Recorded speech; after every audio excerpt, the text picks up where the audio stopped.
Hello everyone. You're probably thinking, what in the world? What in the world is this? Well, this is Frodo. And as you can see, he grows hair. That's his specialty. So stick with me and you're going to get to watch him be fully transformed from a ragamuffin to a little sleek, pretty dog. So stick with us, y'all, and we'll be right back.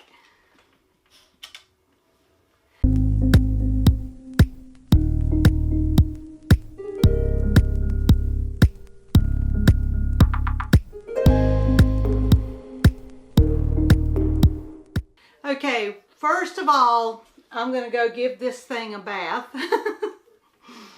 And then I will dry him off. And we'll brush him so you can see how long his hair is. I may move the camera a little closer because, you know, I didn't know how far back to have it. I hope you can hear me over there. You're way off over there. So, yeah, he generally doesn't like it, but he puts up with it and he doesn't bite me. He smiles at me sometimes, but that's not a happy smile. Shows his teeth a little bit whenever I get near his toenails. See, he's growling. Here. I don't care. I still do them. I don't let him bull me. He has to have them done. And, yeah. And we'll even pull the hair. That he even grows hair inside his ears. Inside the hole in his ears. Ear canal. That's the word I'm trying to think of. And you pull that out with the little gauze. They don't feel it. I mean, they don't whimper, hurt, whine, or what. Unless you get a ton of it and go, yeah, that'd probably hurt. But he's never hollered or anything like that. It must just not have any nerves or something in there. But, yeah, but that's what we have to do. Yeah, Mr. Woolly Booger. Woolly Booger. Woolly Bully. I need to put that song on here if it wasn't copyrighted. Woolly Bully. But let's go give him a bath.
goodness, such hacking.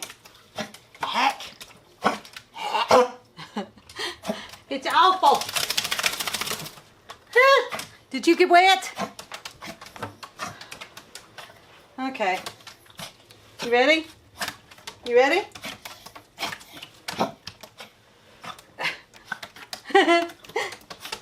I know you're going to do it, so I'm trying to shield us from it. Okay. Here we go. We got to wrap you up. Them little feet got to come forward. Okay.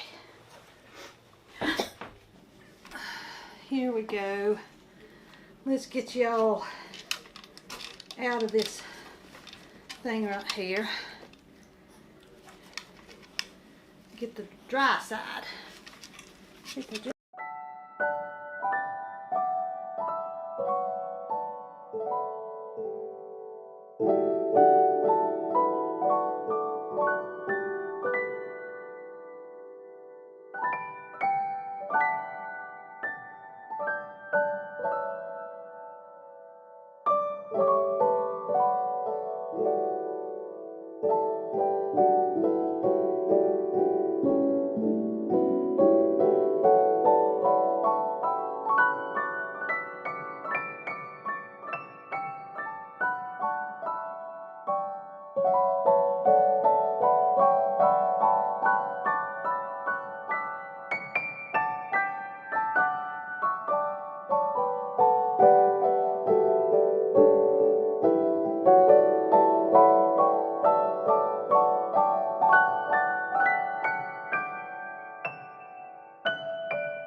here he is, Mr. Frodo.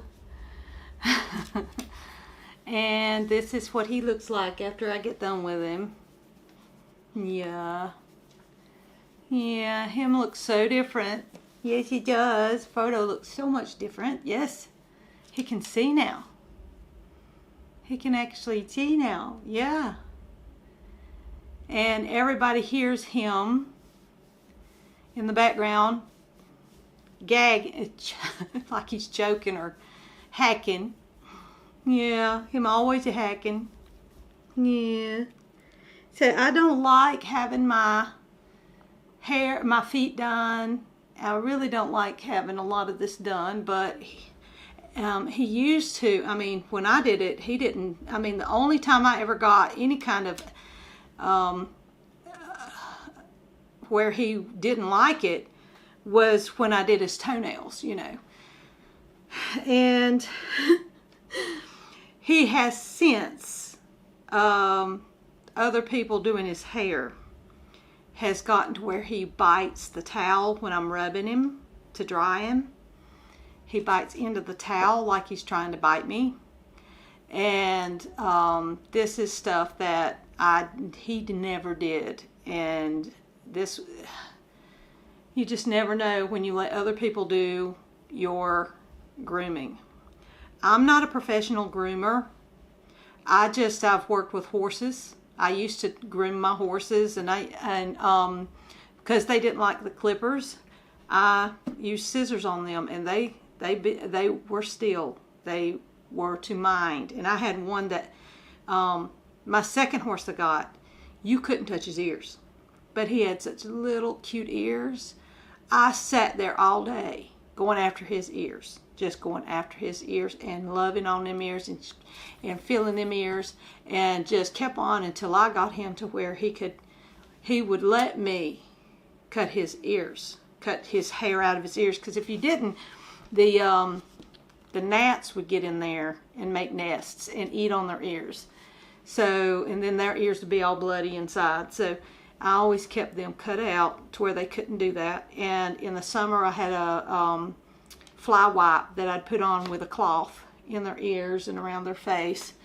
And now they have those face masks and things like that. But that wipe worked really good. So we would wipe that in their ears and stuff, and so that way they wouldn't, you know, be shaking their head constantly whenever they would be when we'd be riding them and all that the gnats would try to come over and get in our face, so we'd have to wear bug spray and stuff.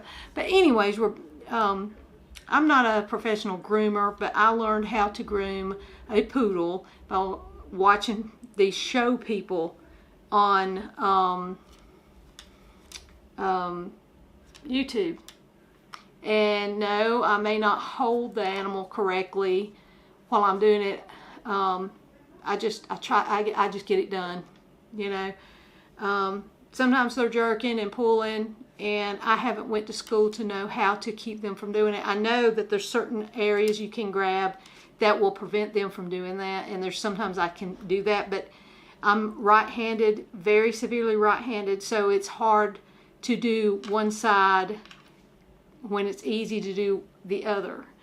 So like when I did his feet, I went underneath him to get to the other side. I can't do it the opposite direction and do it safely. So I know you professional groomers out there probably have seen a bunch of no-nos mistakes, and you're going to leave it in the comments. You shouldn't do this and you shouldn't do that. Oh my gosh, I can't believe you did this, and I can't believe you did that. Just remember to calm down, and remember I'm not professional, and I have only done this one poodle, and I did it for 7 to 8 years. And then I'm probably going to start doing it myself again, because I do not like him biting and getting ill. It's not okay. It's not okay. I have grandchildren. It is not okay. And he knows it. He knows it. So, but overall he does really well. He does really well for a little dog. Most little dogs are to chew you up. You know. No, you being a good boy? Yeah, we got to go brush your teeth. We got to do some maintenance on some other parts, like your ears. And then, you know, I like to put a little bit of that Malacat ear wash in after a bath, just in case there's any water that got down in his ears while I was bathing him. Because don't use anything over the counter, nothing that has water in it. A lot of the over the counter pet store ear flushes have water in it, and that's where you get your yeast. That's where you get that. It does not dry. It kind of sits in there, and that's where bacteria will grow in it. So Malacat is a fungicide antibacterial, where it will keep anything from growing. And for flat-eared dogs, ears that go down, like I've bred bloodhounds, and bloodhounds are really bad for yeast infections in their ears.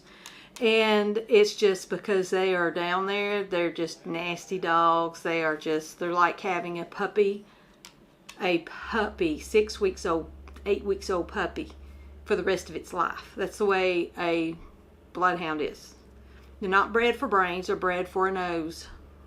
So they're goofballs, and they pull, and you can't get that out of them. But my vet told me to use Malacat twice a week in the summertime when they're outside dogs, and once a week in the wintertime, just for maintenance, to keep them from getting ear infections. Clean those ears out really well, put that stuff in there and massage it down in there really good, and that's how you keep them from getting bad ear infections. They will smell like a bakery, the yeast in a bakery. That's how bad they are. And whenever you bring them into the vet says, I can always tell when there's a hound in my vet's office. He said, if I had hounds, I would keep them, this is what I do, keep them on Malacat. And when a vet tells you that, that's what you do. And so I use it now for my Labradors and even my cats. You can use it on cats, I do believe. So anyways, I guess that's all. It's been a little long haul. When you do it right,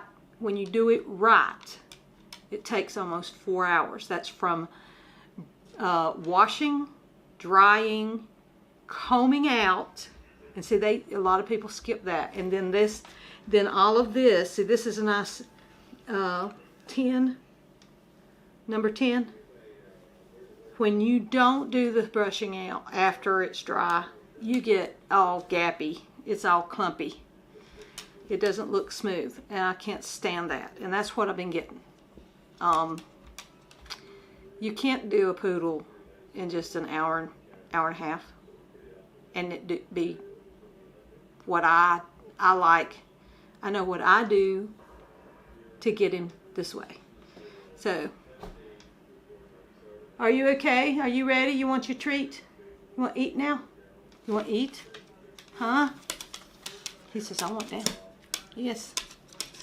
Okay. Say bye to everybody. Say bye. No, over here. Over there. Say bye.